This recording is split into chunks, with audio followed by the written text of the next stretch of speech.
ചേച്ചി ഹോസ്പിറ്റൽ ഈ വണ്ടി ഓട്ടം പോണില്ല. അന്തി വണ്ടി ഓടൂലേ? എങ്ങനെ ഓടാനാ? നാട്ടിൽ നടക്കണ ഓരോ കാര്യങ്ങൾ കാണും കേൾക്കും ചെയ്യുമ്പോ ദേഷ്യം വന്നിട്ടുള്ള മൂഡ് പോവാ. അറിഞ്ഞില്ലേ ശൈലജക്കെതിരെ നടക്കണ കാര്യങ്ങളൊക്കെ? അറിഞ്ഞോന്നോ? കണ്ടിട്ട് തൊലി ഉരിയുന്നുണ്ട്. ഇവന്മാരെ വീട്ടിലെ പെണ്ണുങ്ങളെ കാര്യം ആലോചിക്കുമ്പോ അവര് ഇങ്ങനെ തന്നെ ആയിരിക്കില്ല കാണുന്നുണ്ടാവല്. ഇവരിത് ഇന്നലും തുടങ്ങിയതാന്നാ.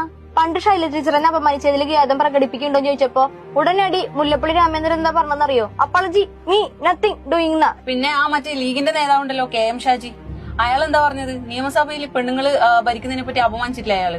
അത് മാത്ര ഷാഫി പറമ്പിൽ നോമിനേഷൻ കൊടുക്കാൻ പോകുമ്പോ മുദ്രാവാക്യം വിളിച്ചത് എന്താ? തൊഴിലുറപ്പിൻ പെണ്ണുങ്ങളല്ലാന്ന്. പണ്ടേ ഉള്ളതാ. ഗൗരി ചോത്തി പെണ്ണല്ലേ പുല്ല് പറിക്കാൻ പോയിക്കൂടെ എന്ന് വിളിച്ച ടീമാണ്. ഇവരോടൊന്നും പറഞ്ഞിട്ട് കാര്യമില്ല. ഒരു കാലത്തും നന്നാവാൻ പോകുന്നില്ല. അത് ശരിയാ, പക്ഷെ ഇത് ഭയങ്കര വൃത്തികേടായി പോയി.